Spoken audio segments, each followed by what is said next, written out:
Hey, how's it going? Welcome to the big game. I'm Richie Solaris alongside Dylan Domingue, and on today's show, we'll head to the hardwood as Southeastern basketball gets set to tip off a new season. And we'll also take a look at Southeastern football's upcoming conference matchup. But first, let's talk about the Lions football team's thrilling victory over the McNeese State Cowboys last Saturday.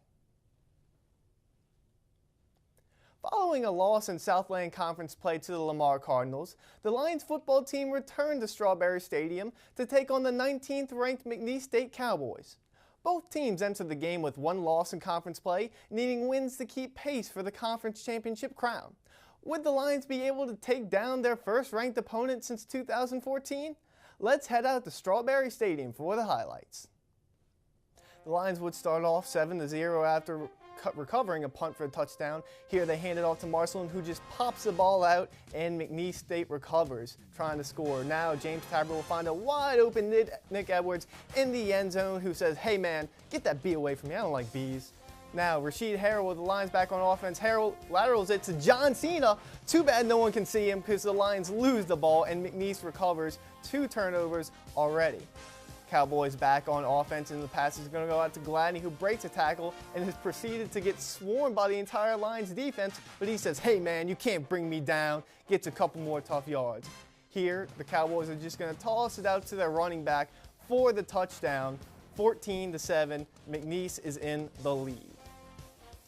Now Damon Morgan, is going to make a great interception as Allo throws it out there. He looks like he's running a route. Great pick by Morgan. Can't really blame Allo on that one. So McNeese gets a 3rd turnover. Now the Lions would hold McNeese, and they go to kick a field goal before halftime, but Dylan Burkhardt misses the 47-yarder. So starting the second half, Allo is going to find Acker on a 32-yard streak. The Lions must have seen what John Kuhn did a few weekends against the Chargers. They're going to go to fullback Jawan Rogers here, who's going to power his way into the end zone. The big man with a 36-yard touchdown reception, doing his best Kuhn impression. Now the Lions have the ball back, trying to take the lead. Al's going to throw a strike over the middle into the end zone. Scores. My man gets up and does his best Harambe impression. Now the Cowboys are going to try to take it back. Ryan Ross breaks a tackle through the hole. He's going to go 54 yards here, trying to get down the lines. Ball's going to pop out here, but thankfully for McNeese, it ends up going out of bounds. Now the Lions hold them. The teams both trade field goals, and Ryan Ross gets it here, and he fumbles again. This time it stays in bounds, and the Lions are going to recover it. Now McNeese State gets the ball back after holding Southeastern, and they're going to go to who? Parker Orgeron, LSU's head coach's son, Ed Orgeron. So McNeese State trying to get back into the end zone, and the big fullback again hits the offensive line, bounces outside, and powers his way in. Another touchdown for McNeese State. So with seconds left, what do the Lions do? Go to overtime? No, they go pass, baby, deep, 82 yards to Brandon Acker. The party's over, turn out the lights. They say that all good things must end. The Lions win it 31-24. Acker with a big day, 184 yards and a receiving touchdown. And that's why we're in the big game and not American Idol. So as you can see, the Southeastern offense played a major role in the Lions' victory against McNeese Cowboys. The Big Game's John Sartori tells us how the Lions offense cranked up its output in Week 6.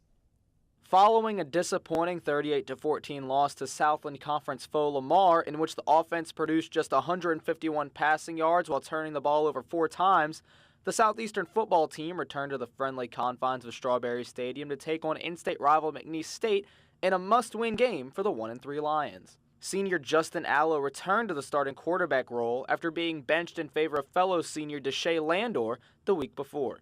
Despite getting the start, Allo and the Lion offense struggled throughout the first quarter, as the Lions did not pick up a first down for the quarter's entirety. Heading into the second quarter, the Lions finally found some momentum. That was until the turnover bug bit the Lions, as it has so far in 2016. When Jacko Price fumbled the exchange on a reverse play, the Lions would be held scoreless for the remainder of the half, as Allo was picked off on the next Lion possession, and junior kicker Dylan Burkhardt pushed a 47-yard field goal wide right to end the first half on a sour note for the Lion offense. Despite the disappointing point total, head coach Ron Roberts felt his offense executed the game plan well in the first half, but simply couldn't finish drives. We didn't have to make a whole lot of adjustments. The question, we were moving the football, we just turned the ball over. We had turned the ball over and then, kind of also shot ourselves a little bit. There were some penalties there. The one series drives, that was actually in the third though. We have 40 yards in penalties. It kind of flipped the whole field position there. But stay the course, Again, that's what we talk most of our kids about, staying calm, stay the course, take care of your business. The Lions received the ball first to begin the second half and finally cracked the scoreboard offensively as Allo found fullback Jawan Rogers over the middle for a 36-yard touchdown. The Lions took their first lead of the contest on the next drive as freshman Branson Schwebel's first career reception was also his first career touchdown as the Lions now found themselves on top 21-14. After a Cowboy field goal cut the lead down to 4, Allo led the Lions on a 10-play, 52-yard drive, which was capped off by a career-long 41-yard field goal from Jonathan Tatum. After McNeese tied the game at 24, it looked as if the Lions were content to bring the game to overtime. That was until Allo uncorked a bomb down the sideline to Brandon Acker for an 82-yard touchdown with just 8 seconds remaining. I think he got a hand on it, kind of tipped off the end of his hand, but I think I got most of the ball and just kind of ran off with it and got an end zone. Our mindset was to go into overtime, and I think the other team probably thought the same thing, and they made a last-minute call, put our package to throw out there. We made a last-minute call, and we caught them off guard. By the grace of God, it landed in Ack's hands, and we just blessed to have the opportunity and seize the moment. The Allo to Acker connection didn't just happen on the Lions' final offensive play. Allo and Acker worked in unison all night as Allo threw for 339 yards and 3 touchdowns, while Acker hauled in 5 passes for 168 yards and the game-winning touchdown to guide the Lions to their second conference win and their first over a ranked opponent since 2014. Our relationship is starting to build. Like he said, we're starting to spend more time off the field, and I think I'm trying to do that with each and every offensive players or the O-line, just trying to go eat with them, trying to get to know my teammates more. And it shows on the field, we're starting to click. After being held scoreless in the first half, the Southeastern offense completed a complete 180, scoring 24 in the second half, which were capped off by one of the most unbelievable plays in Strawberry Stadium history. This play will hopefully give the Lions some momentum as they head into their conference matchup against Stephen F. Austin next week. For the big game, I'm John Sartori. While the Lions' offense may have been the story of the game, the defense put together arguably its best performance of the 2016 season against the Cowboys. I looked into how Southeastern throttled the Cowboys' offense. The Lions' defense and special teams made a big impact on the game and was able to help set up the Lions' last-second win against the McNeese State Cowboys. The Lions' defense held the Cowboys' offense to 2 straight 3-and-out possessions. When McNeese State punter Michael Mack went to punt, he bobbled and dropped the snap. Immediate pressure from the edge and the special teams led Mack's Lions to jump on the ball for the Lions' first score of the game. With the added help of linebacker Sione Tuhuma returning from injury, the Lions held the Cowboys' offense in check for most of the game, giving up only 304 total yards. Tuhuma created pressure off the edge, totaling 10 tackles, 2 sacks, and a forced fumble. Coach Ron Roberts was pleased with the return of one of his star players. Yeah, he's again, we've missed him, obviously. His pass rush ability, big playability, but tonight he was a huge impact, which we knew and thought he would be able to do. The Cowboys came out attacking the Lions' defense through the air and were determined to stick to the game plan. However, the Lions have the second-ranked passing defense in the Southland Conference, giving up an average of 199 yards per game. The Lions secondary hit that mark, giving up just 196 yards through the air to McNeese quarterback James Tabery, marking Tabery's lowest stat totals in a game this season. Along with staying strong in the pass defense, the Lions forced 3 turnovers and made some big stops that proved to be pivotal moments in the game. Linebacker Trey Bennett had a crucial interception and spoke about his defense's performance. More clued in on our responsibility, our keys. I feel like we were saying our keys were more clearly, communicate more. And that's a big part of our defense. We got to communicate. Let's believe in ourselves that we can do that. The defense came up with a huge stop to get the ball back for the offense with just seconds left on the clock. The Cowboys marched into Lions territory determined to win the game. That's when the defense bolstered themselves and mustered up enough strength to hold McNeese and force them to punt, giving the ball back to the Lions with less than a minute left to play. 2 plays later, Allo tossed an 82-yard game-winning touchdown pass. 1 week removed from having 38 points scored against them by a conference rival, the Southeastern defense stepped up in a big way, holding McNeese State on a 4th down, and the Lions offense would score 2 plays later to win the game with just 8 seconds left. For the big game, I'm Richie Solaris. Even after such an exciting win over McNeese, there are no breaks for the Lions. The team will head to the Lone Star State to take on Stephen F. Austin this Saturday, and Freddie Rosario has more on Southeastern's upcoming opponent. The Lions are riding high after their last-second victory over the McNeese State Cowboys, while Stephen F. Austin and Lumberjacks are trying to snap a 2-game losing streak. In the 5 games he has played this year, quarterback Justin Allo has completed 54% of his passes for 1,018 yards and 9 touchdowns. Meanwhile, the rushing attack of Rasheed Harold and Kalen Henderson has accounted for 416 yards on the ground. The offense for the Lions has gotten consistent yardage, averaging 380 total yards and 26 points per game in their last 3 games. For Stephen F. Austin, after starting the season with a loss to Texas Tech, the Lumberjacks rattled off 3 straight wins against West Alabama, McNeese, and Abilene Christian. In the past 2 weeks, the Jacks have fallen to Southland leader Sam Houston State in a 63-28 drubbing and to Nicholls State in a double overtime loss. Stephen F. Austin's offense is ranked 5th in the Southland, averaging 404 yards per game, but ranked last in rushing with just over 100 yards per contest. The passing attack for the Lumberjack features a pair of quarterbacks, Zach Conk and Hunter Taylor, who've both passed for 7 touchdowns and each have combined for a 57% completion percentage.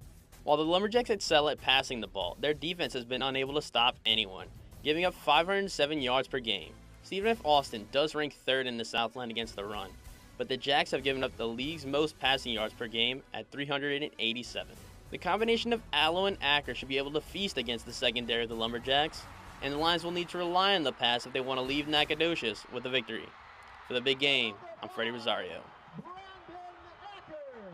Coming off its first Southland Conference tournament with the last season under head coach Jay Ladner, the Southeastern men's basketball team is looking to ride a wave of momentum into a successful 2016-17 campaign.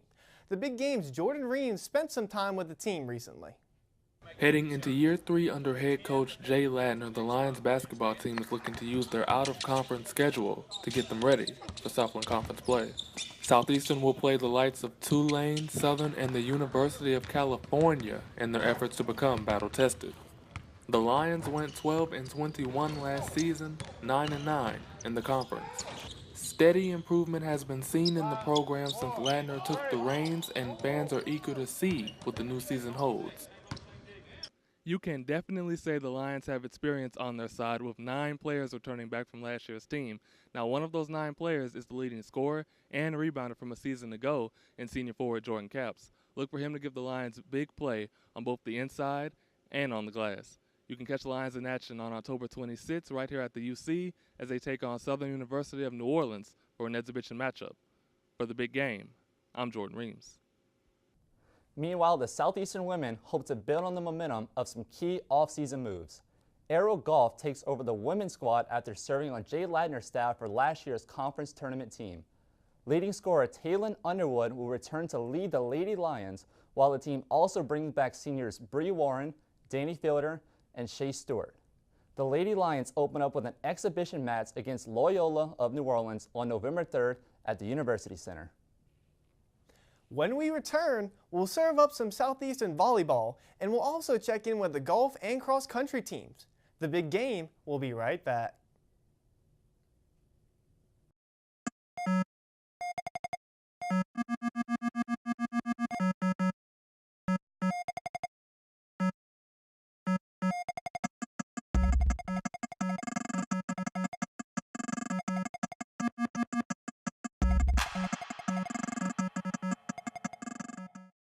Welcome back to the Big Game.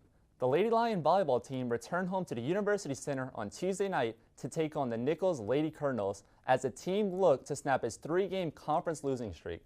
The Lady Lions were up to the task as they defeated the Lady Colonels 3-1 and now sit at 2-3 in conference play. Southeastern returns to the court Thursday night against Central Arkansas before hosting Northwestern State on Saturday. The Lady Lions soccer team heads into this weekend with two big home matches in front of them.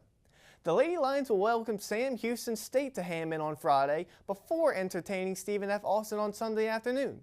Southeastern goes into these matchups with a 2-3-1 record in the conference, which is currently good for the 5th spot in the Southland. The matchup against the Lady Bearcats on Friday will be broadcast right here on the Southeastern channel. The Southeastern golf team has just one fall tournament remaining before preparations for the spring begin. I was able to visit the links recently to check in on the team's progress. The Southeastern golf team's last tournament they competed in was at the LSU David Toms Intercollegiate. After a slow first-round start, the Lions roared their way back as they shot 54 over to finish 8th overall.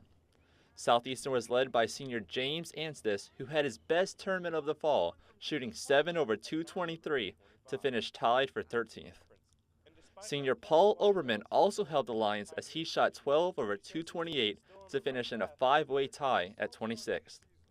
The Lions' next action will be in El Dorado, Arkansas at the ULM Duck Commander Intercollegiate starting on October 30th.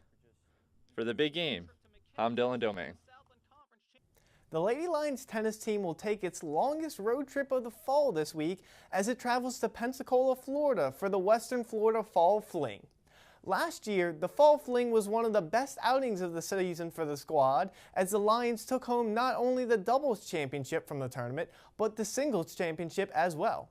The Fall Fling will run from October 14th to October 16th. The young cross-country teams will make its trek to Clinton, Mississippi this weekend as they look to build on their impressive fall campaign when they run in the Mississippi College Choctaw Open. This will be the Lions' final regular season meet as the next time they'll run following the Choctaw Open will be in the Southland Conference Championships on October 28th. After the break, we'll jump into our favorite segment, Pick and Roll. You won't want to miss this.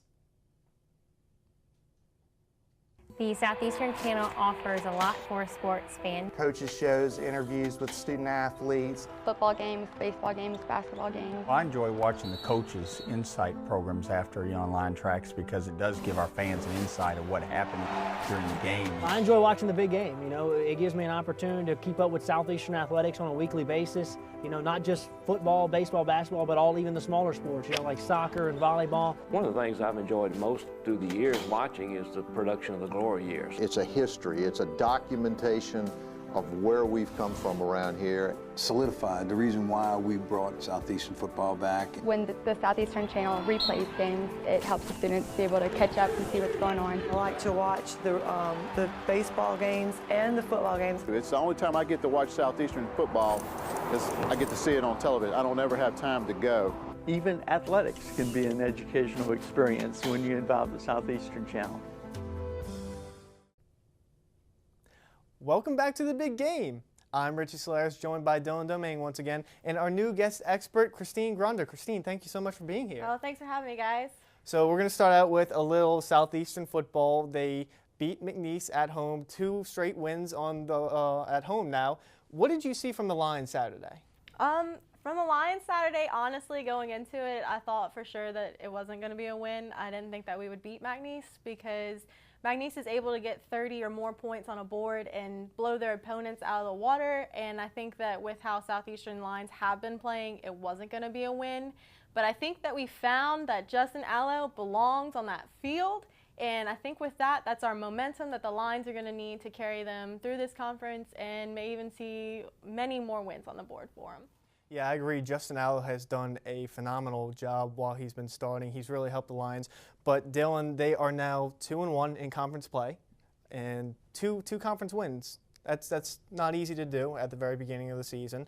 Looking at the rest of their schedule, what are the chances that they can make it back to the conference championship this year?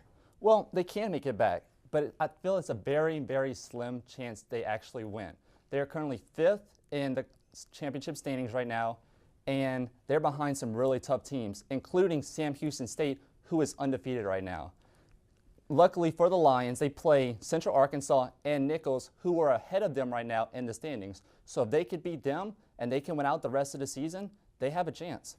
Well, I got to say, I think the biggest thing is that the Lions are doing really well at home this season, but they have not proven that they can play on the road. I mean, they had a tough game against Oklahoma State, a nationally ranked team, but then Southern Utah, and then they got blasted on the road at Lamar. If they can't win these road games, then they're going to struggle. Now, switching over to the NFL. 5 weeks through, seen some pretty crazy things. Some teams at the top that most people didn't think would be there. Christine, who's your top team in the NFL right now? Of course, dream team is the New York Jets. JTS, let's go. But I think that dream's going to have to hold off for another season. I feel like my strongest team now is actually going to be the Dallas Cowboys. They have Prescott in there as quarterback, and I think that that's where he deserves to be, and they should keep him there. Again, it's another situation where you find that quarterback who's getting points on the board, who's making passes, and I really think that the Cowboys are going to do pretty well this season. Yeah, the Cowboys have definitely shown a lot that they haven't shown in previous years. Dak Prescott looks very comfortable in the pocket and stepping in as a rookie quarterback, and Ezekiel Elliott's leading the NFL in rushing yards, so they're definitely a good team. But Dylan, you have a different little aspect and look at the top team, huh? Yeah, I like Christine's answer. The Cowboys are definitely a surprise team, but I would pick the New England Patriots. Now, I know a lot of people are already jumping on the Minnesota Vikings bandwagon because they're undefeated. I think that's going to die out eventually. The best team in the NFL right now is the New England Patriots. They were missing Tom Brady the first 4 weeks of the season and still went 3-1 behind backup quarterbacks. So the Patriots have the complete team. And with Tom Brady back and the fourth best defense in the NFL, I think they're the best team, and I think they can win a Super Bowl this year. Bill Belichick, undoubtedly one of the greatest head coaches of all time, and same with Tom Brady as a quarterback. They're just always a tough team to beat, so they're always going to be in one of those top spots. I'm going to go with the Denver Broncos. The Broncos had a strong start against the Carolina Panthers, who they beat in the Super Bowl. Their defense looks phenomenal, and yes, Minnesota's defense is very, very good. But this Broncos defense is not giving up points. And then looking on the offensive side of the ball, Paxton Lynch came in for an injured Trevor Siemian, and Lynch didn't do too well. But when Siemian's been in, he's impressed me. He can make all the throws again. He's very comfortable with C.J. Anderson, who's a good running back, who's quick in the holes. And then you have two burners in Demaryius Thomas and Emmanuel Sanders as receivers. That's a dangerous combo to me. Now, we're going to be switching over to a legend whose prime has passed. David Ortiz, Big Papi, he is officially retiring. The Red Sox lost to the Cleveland Indians this week. What is it about David Ortiz that makes him so special, Christine? I think overall it's his personality. It's the fact that these fans fall in love with him, and even though there are things in the past, there are scandals, there are his steroids back in 2003, honestly, it's he as a person and as a player, that's what the fans are going to remember, and that's going to be his legacy, and that's what he's going to carry on. And I don't think he's going to have a problem at all remaining to have these fans who are going to stay with him even after retirement and still think about him through it. Yeah, he's clearly one of the best of all time, and it's not too often you get to see a designated hitter have the success that David Ortiz is on, but you hit on the steroids. And it was a long time ago, it was in 2003. But Dylan, do you see that affecting his legacy at all and maybe giving him some problems getting into the Hall of Fame one day? Well, let's reflect on his career. I mean, his career was amazing. He had close to 2,500 hits, over 500 home runs, and for Big Papi, he had 17 career stolen bases. I mean, that's awesome. But a lot of people are going to remember this scandal in 2003 with the PEDs. Now, he is able to be eligible for the Hall of Fame in 2021. I don't think he's going to be in the Hall of Fame that year because of that reason, but I do think eventually he will get in the Hall of Fame. Yeah, I think that there's no doubt that he goes into the Hall of Fame. Everyone who is a sports fan knows who David Ortiz is. A big sports city like Boston, he's contributed so much not only to the team but to the city. And sure, he had that scandal in 2003, but that's not what people are going to remember him for. They're going to remember him for all the great things that he's done, bringing communities together and being one of the greatest baseball players that Boston has ever seen. Coming up after the break, we're going to be talking about one of our news segments, Quick Hits. Don't go anywhere.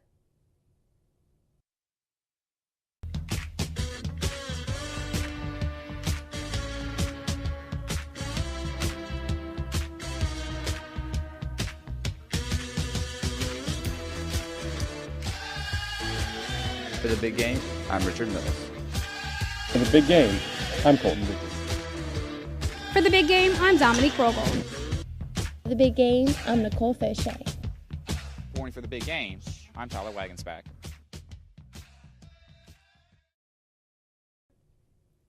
Welcome back to the big game. Let's finish today's show with some quick hits. In sports, there are winners and losers.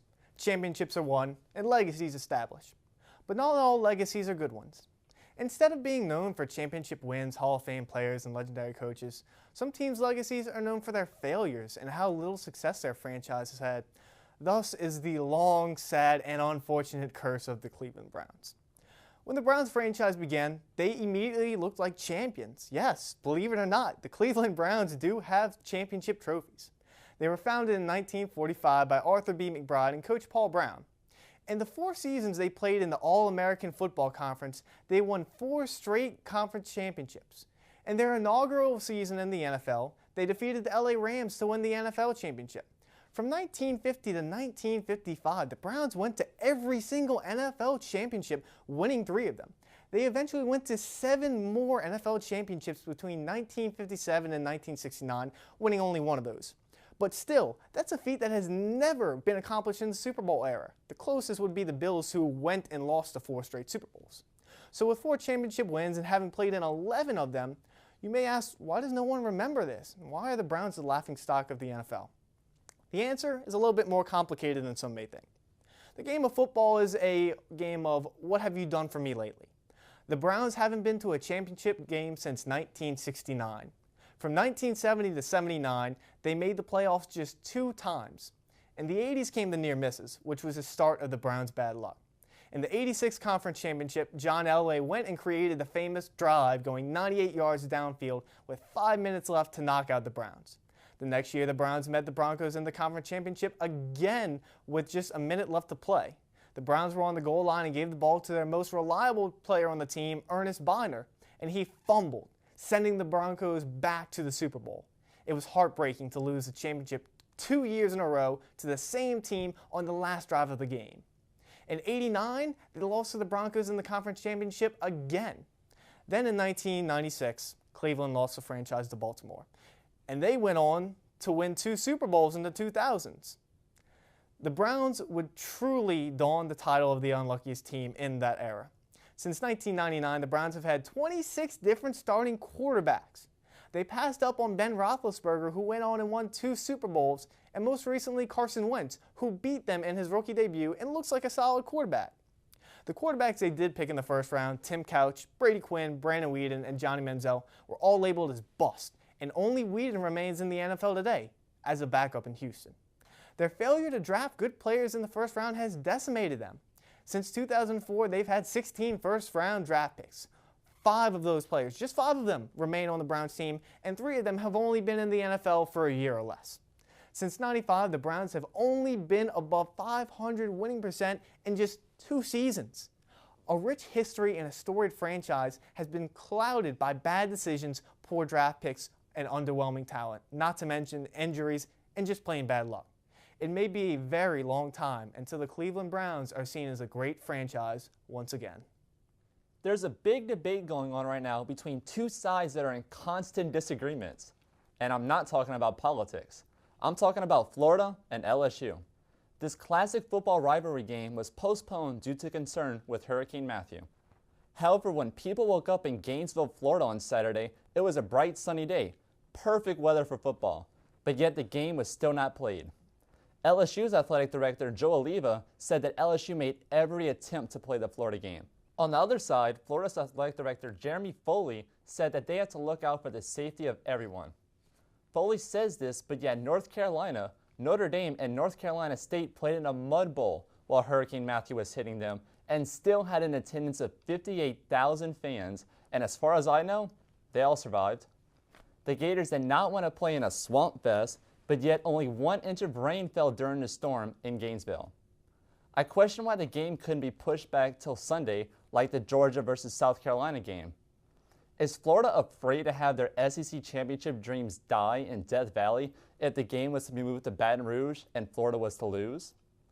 Now let's talk about how beneficial this scenario of not playing LSU is to Florida. First of all, Florida's quarterback Luke Del Rio was questionable going into the game with a knee injury. The Gators' entire defensive line was going to be out of the game as well with injuries. Could Florida not want to play the Tigers right now to hopefully get their team healthy again? Another thing to keep an eye on is if Florida were to win out in the SEC and Tennessee was to lose to Bama, it would give Florida a better win percentage in the SEC, sending them to the conference championship instead of Tennessee. So until Florida, LSU, and the SEC can reach an agreement, if they ever do, LSU is saying, see you later, alligator.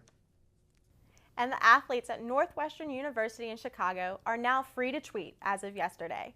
The National Labor Relations Board declared the university must eliminate the unlawful rules that govern the players' use of social media. The board stated that the rules were against the players' freedom of speech. Northwestern is not the only football program that is having to make this change. There are 16 other private universities that will soon see the same change. This elimination stemmed from a charge filed in August of 2015 against the school by David Rosenfeld. Though Rosenfeld has no affiliations with Northwestern, but according to the American labor law, anyone, anywhere is allowed to bring unfair treatment of employees to the attention of the NLRB. The jumping point for Rosenfeld's file was a decision in 2014 by the NLRB regional administrator in Chicago that Northwestern players were and are employees. In my opinion, I agree with the universities having the right to monitor their players' social media actions. In my early years of college, I wish there was someone there to stop me from posting information that shouldn't have been on my own social media pages. Players are representatives of the university, and in today's society, what you put on your social media pages could make or break your future career opportunities and a school's valued reputation. That's all the time we have for this episode of The Big Game. For more information on Lions athletics, go to www.lionsports.net. I'm Richie Solaris for Dylan Domingue and Christine Grunder. Thank you for watching.